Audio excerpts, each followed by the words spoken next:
और ये बता दूं कि हमें धमकियां मत भेजा करो। वर्दी वालों, एजेंसियों वालों,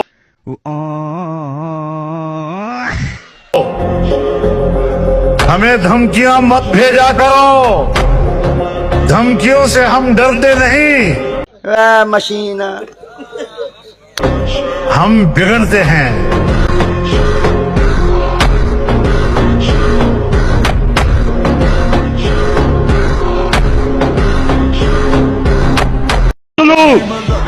मिस्टर डीजल,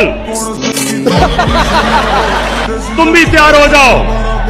हमें तौफीक मिली कि हम अपनी आवाम के ऊपर बोझ कम करें। हमने 20 रुपए पेट्रोल और फजल रहमान को कम किया।